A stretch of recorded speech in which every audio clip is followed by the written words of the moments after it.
kita walaupun baru berkuasa 1 bulan, kami sudah bisa mengumumkan bahwa kesejahteraan guru bisa kita tingkatkan.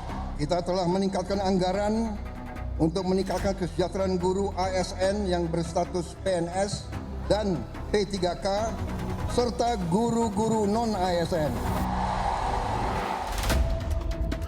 Sampaikan bahwa untuk rekrutmen guru itu oleh pemerintah daerah, penugasan juga oleh pemerintah daerah, termasuk juga kalau itu menyangkut guru honorer, isu guru non-ASN yang per 31 Desember tidak akan ditugaskan sebenarnya mengacu pada Undang-Undang ASN. Saya berpendapat akan lebih clear and clean kalau yang memberikan penjelasan adalah Ibu Menpan RB. Ketika mereka memiliki status itu tadi, maka penggajiannya tidak bisa oleh pemerintah pusat, tapi oleh pemerintah daerah melalui APBD. Sementara pemerintah daerah nih banyak yang sudah berteriak tidak mampu. Tapi kan pemerintah daerah tetap harus dong menyediakan, walaupun mungkin tidak UMR-nya daerah itu, setidaknya tetap menganggarkan untuk guru-guru.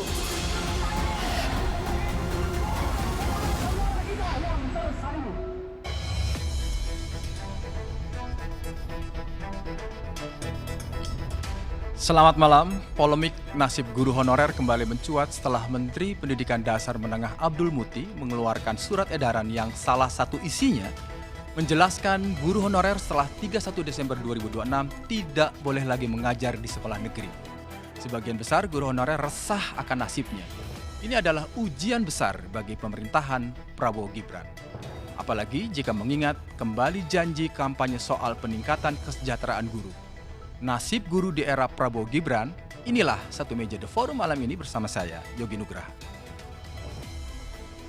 Sudah hadir di studio Kompas TV malam ini adalah Mbak Retno Listiarti, Ketua Dewan Pakar Federasi Serikat Guru Indonesia.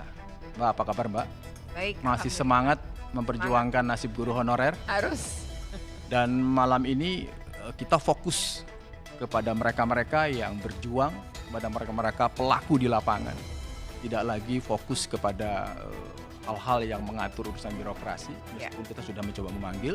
Dan melalui sambungan Zoom sudah ada Mbak Lina Wahyuni, seorang guru BK, statusnya masih guru honorer, yang saat ini mengajar di SMP Negeri 2 Palimanan, Kabupaten Cirebon, Jawa Barat.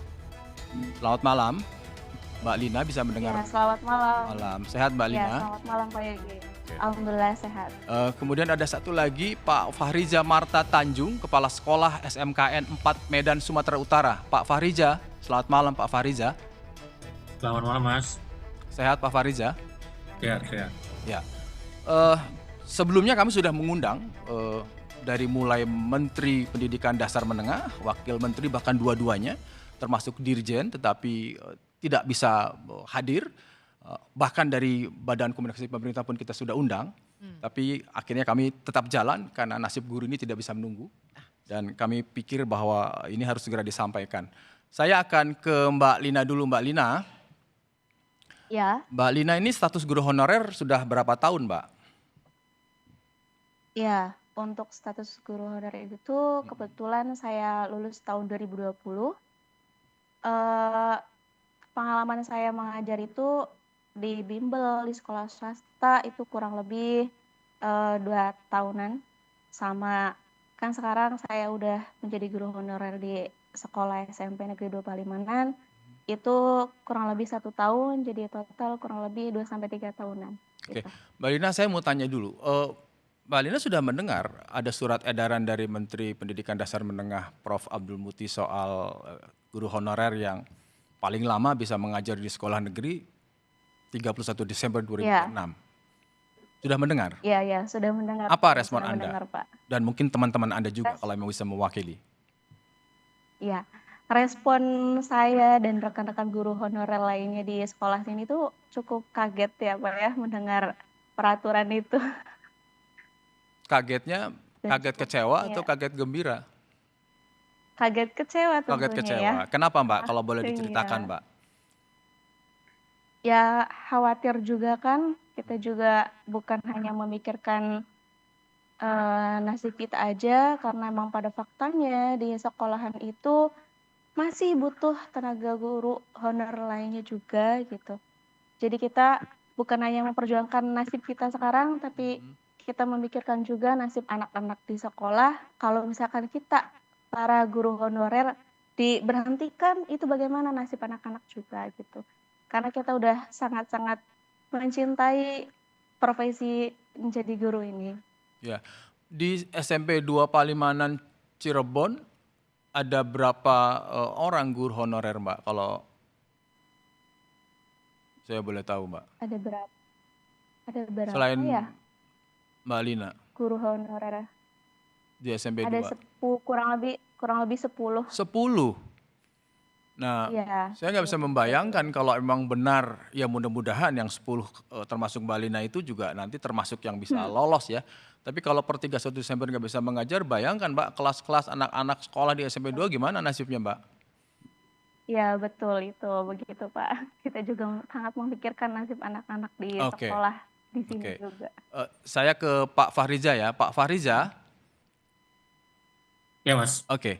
Sebagai kepala sekolah kan pembinaannya untuk SMKN level SMA ada di provinsi ya. Tapi saya ingin mendengar dari Anda bahwa bagaimana soal surat edaran ini Anda respon? Atau mungkin di SMKN 4 di Medan itu ada berapa guru honorer dan seperti apa kira-kira kalau guru honorer itu kemudian harus tidak bisa mengajar?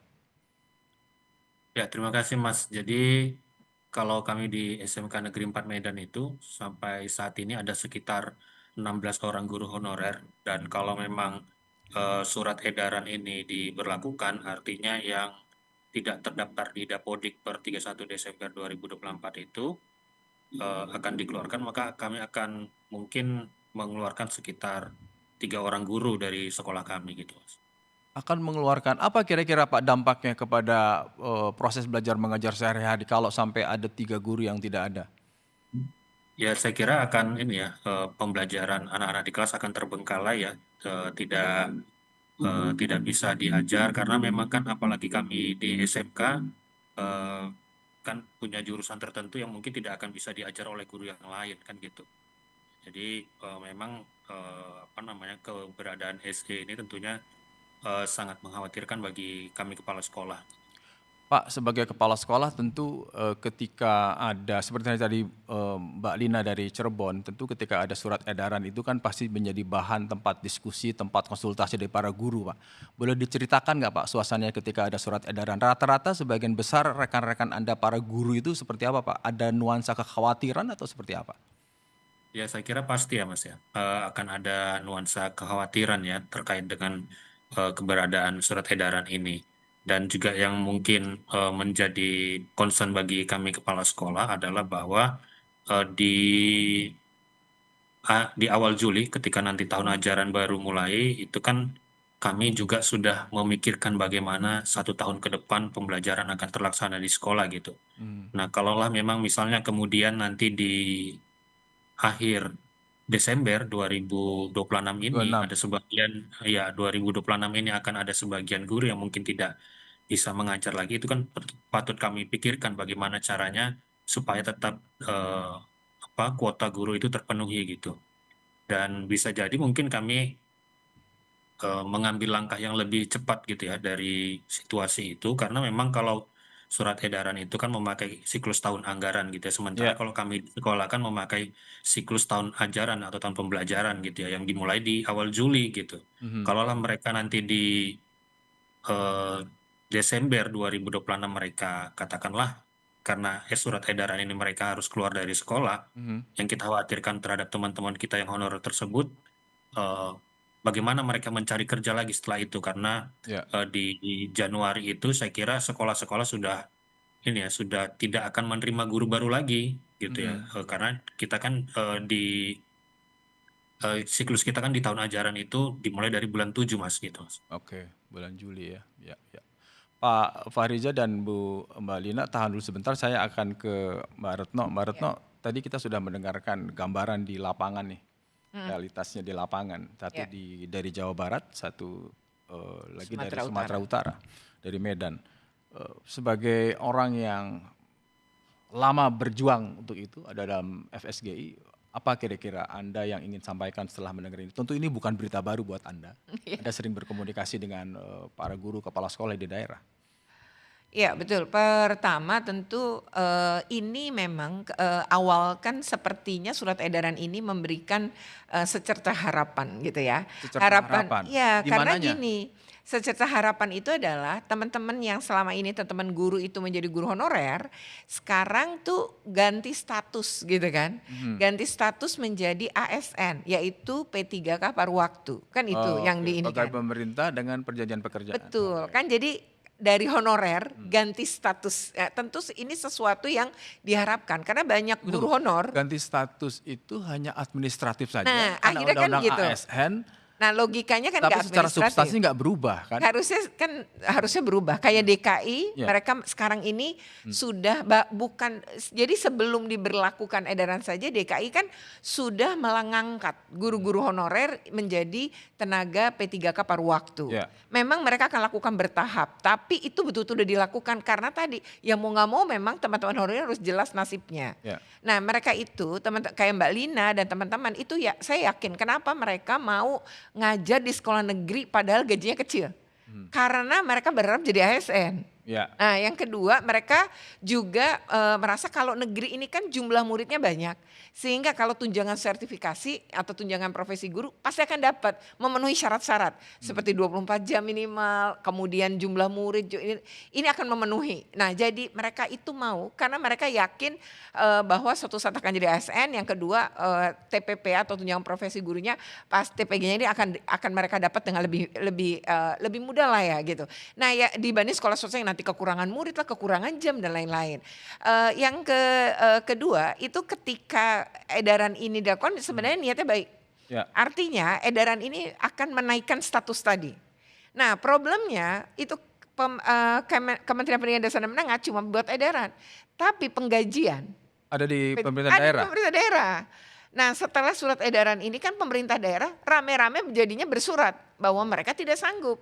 Karena efisiensi, karena banyak hal mereka tidak sanggup kalau harus menggaji P3K paruh waktu yang awalnya ini guru honorer di sekolah-sekolah negeri. Mbak Retno, karena Mbak Retno bicara soal gaji lah ya, meskipun saya agak sungkan tapi saya mau coba Oh iya, dengar baik. langsung nih biar Silakan. pemirsa bisa mendengar langsung. Mbak Lina, Iya, Mbak Lina tadi mendengar percakapan saya dengan Mbak Retno ya. iya dengar. Tadi Mbak Lina sejak tahun 2020 dan sebagainya. Kalau boleh tahu nih, Mbak Retno kan selama ini menerima honor kan, ya kan. Nah, kalau nggak keberatan Mbak, ada di kisaran berapa Mbak selama ini yang Mbak Lina terima sebagai guru BK di SMP Palimanan? Ya, karena kita kan di sini mengikuti kebijakan dari pemerintah daerah Ya, pemerintah untuk kabupaten ya. guru honor. Ya, kabupaten itu kita tidak menerima speser pun dari pihak sekolah. Tidak menerima honor. speser pun. Mbak, ini saya tidak Enggak. sedang mimpi kan Mbak? Artinya Mbak ngajar di, itu betul ya dari pengakuan dari seorang guru BK di Palimanan, di sekolah negeri, di mana banyak orang tua, saya bisa merasakan, mohon maaf Mbak, saya bisa merasakan apa yang Anda rasakan dan karena itulah satu meja membahas ini secara khusus. Dan tentu masih banyak lagi ratusan ribu rekan-rekan Mbak Lina yang mengalami nasib yang sama. Kalau begitu bagaimana Mbak selama ini Mbak Lina menjalani hidup? Ya, alhamdulillahnya saya udah nikah, jadi ya bergantung sama penghasilan suami gitu. Dan saya boleh bilang bahwa ketika Mbak tetap mengajar itu kan pasti ada panggilan, ada rasa karena Anda melihat murid-murid. Yang kedua juga ada harapan tadi disampaikan Mbak Retno, ada harapan bisa diangkat menjadi ASN gitu kan kira-kira Mbak ya? Iya, betul. Selama ini Mbak Ya, gimana usahanya dengan kepala sekolah atau bagaimana? Kalau boleh ceritain aja Mbak biar semua dengar. ya alhamdulillahnya tuh pihak sekolah juga masih mau menerima dan kita sangat legowo karena memang apalagi guru saya sebagai guru BK ya Pak ya, Mm. melihat situasi nyatanya itu sangat-sangat membutuhkan guru BK dan saya sangat enjoy dan ketika ada surat edaran ini, wah ini bagaimana gitu tuh. Anak-anak pasti sangat perlu dampingan guru BK gitu tuh. Ya, seperti itu, Pak. Oh, justru ketika ada surat edaran, justru yang ada di benak Mbak Lina sebagai guru adalah memikirkan bagaimana anak-anak ini kalau harus ditinggal gitu ya Mbak ya. Iya, betul. Dan saya yakin rekan-rekan Anda tidak hanya di Cirebon, tapi juga di seluruh pelosok negeri juga memikirkan yang sama. Yang jauh lebih penting adalah bagaimana kelangsungan proses belajar mengajar. Mbak Lina, Iya, sekali lagi saya betul. ikut prihatin dan tentu juga semua pemirsa akan prihatin. Tetapi ini percayalah pasti ini adalah bagian dari perjuangan dan mudah-mudahan 230.000 lebih ya. 237. 237.000 lebih guru yang sedang menanti nasibnya itu akan mendapatkan keputusan yang baik. Kita akan lanjut lagi dengan Mbak Retno, dengan Pak Fahriza, dengan Bu Lina. Kita akan membahasnya setelah yang satu ini, tetaplah di Satu Meja The Forum.